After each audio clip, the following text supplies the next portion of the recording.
Assalamualaikum warahmatullahi wabarakatuh. Kami dari kelompok 6 akan mempresentasikan hasil kerja kelompok kami tentang pengangguran. Untuk anggota kelompoknya yaitu yang pertama Arfi Maikasari, yang kedua Destiana Kardelia, dan yang ketiga saya sendiri Raditya Puranugraha. Untuk materi, langsung waktu saya serahkan kepada pemateri. Baik. Pemusatan kerja, perolehan pekerja, dan tingkat pengangguran alamiah. Tingkat pengangguran rata-rata dalam perekonomian yang berfluktuasi disebut tingkat pengangguran alamiah atau natural rate of unemployment. Ini bisa dipandang sebagai tingkat pengangguran di mana perekonomian bergravitasi dalam jangka panjang. Berikut beberapa persamaan dasar yang membangun model dinamika angkatan kerja. Angkatan kerja sama dengan jumlah orang yang bekerja ditambah jumlah pengangguran, atau jumlah orang yang bekerja sama dengan angkatan kerja dikurangi jumlah pengangguran. Kita menotasikan tingkat pemusatan kerja sebagai S, lalu F menotasikan tingkat perolehan pekerjaan. FU sama dengan SE. Dari persamaan sebelumnya, kita tahu E sama dengan L min U, yaitu jumlah pekerja sama dengan angkatan kerja dikurangi jumlah pengangguran. Jika kita mensubstitusikan L min U untuk E dalam kondisi mapan, kita dapatkan hasil akhir. U per L sama dengan 1/1 plus F per S. Persamaan ini menunjukkan bahwa tingkat pengangguran kondisi mapan U per L bergantung pada tingkat pemusatan kerja S dan perolehan kerja F. Dampak kebijakan. Tiap kebijakan yang ditunjukkan untuk menurunkan tingkat pengangguran alamiah akan menurunkan tingkat pemusatan kerja ataupun meningkatkan tingkat perolehan pekerjaan. Serupa, tiap kebijakan yang mempengaruhi tingkat pemusatan kerja atau perolehan pekerja juga mengubah tingkat pengangguran alamiah. Pencarian kerja dan pengangguran friksional. Pengangguran yang disebabkan oleh waktu dibutuhkan pekerja untuk mencari pekerjaan disebut pengangguran friksional. Ekonom menyebut perubahan komposisi permintaan di antara industri atau daerah sebagai pergeseran sektoral atau sektoral shift. Karena pergeseran sektoral selalu terjadi dan karena dibutuhkan waktu bagi pekerja untuk mengubah pekerjaan, pengangguran friksional selalu ada. Dalam usaha mengurangi pengangguran friksional, beberapa kebijakan secara tidak langsung sengaja meningkatkan jumlah pengangguran friksional. Salah satunya asuransi pengangguran atau unemployment insurance. Pada program ini, pekerja dapat mengambil sebagian upah mereka untuk periode tertentu setelah kehilangan pekerjaan mereka. Membayar atau tidak membayar. Terkait pengalaman 100%, perusahaan bertanggung jawab penuh atas menganggurnya pekerja. Terkait pengalaman parsial, perusahaan bertanggung jawab parsial atas menganggurnya pekerja. Kekakuan upah real dan pengangguran struktural. Kekakuan upah atau wage rigidity adalah gagalnya upah melakukan penyesuaian sampai penawaran tenaga kerja sama dengan permintaannya. Pengangguran yang disebabkan kekakuan upah dan penjatahan pekerjaan disebut pengangguran struktural atau structural employment. Orang yang menganggur bukan karena mereka tak bisa menemukan pekerjaan yang paling sesuai dengan keahliannya, tapi karena pada upah yang berlaku, penawaran tenaga kerja melebihi permintaannya. Pekerja ini hanya menunggu pekerjaan yang akan tersedia.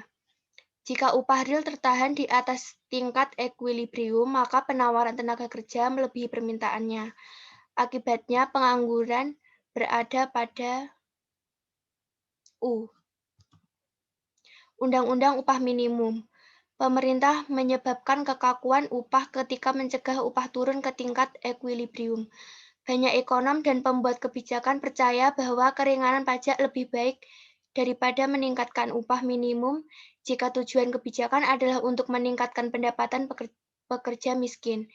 Keringanan pajak pendapatan yang didapat adalah jumlah yang keluarga pekerja miskin diizinkan untuk dikurangi dari pajak mereka. Ekonom percaya upah minimum memiliki dampak terbesar pada pengangguran bahwa kenaikan 10% pada upah minimum mengurangi pengangguran pemuda sebesar 1-3%. Pemuda berkeahlian paling kecil memiliki produktivitas marginal terendah dan mendapatkan kompensasi mereka dalam bentuk magang atau on-the-job training. Sekitar 3/4 dari semua pekerja yang diberi upah minimum atau kurang ada pada industri layanan makanan. Apprenticeship adalah contoh klasik dari latihan yang ditawarkan sebagai pengganti upah.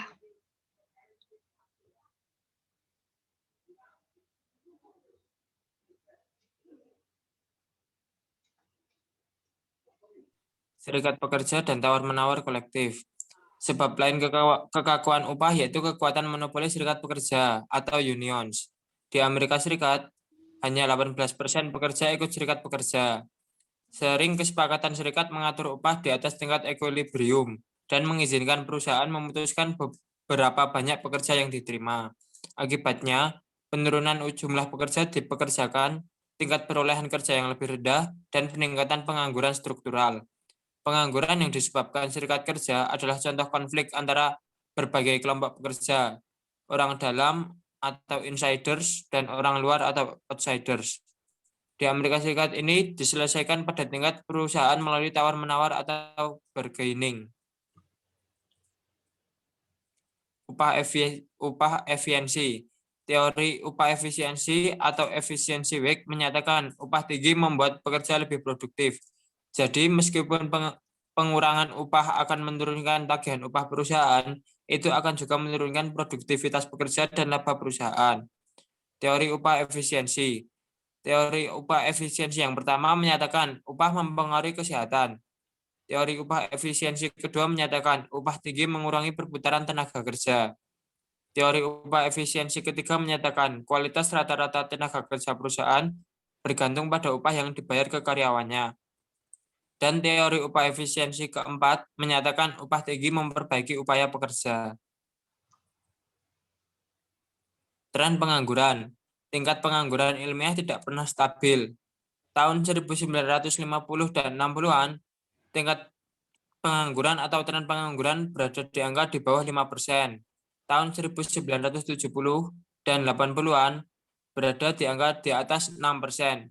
Dan tahun 1990-an berada di angka di bawah 5%. Pengangguran Eropa. 4 negara Eropa terbesar, yaitu Prancis, Jerman, Italia, dan Inggris, mengalami tingkat pengangguran tinggi pada tahun-tahun terakhir.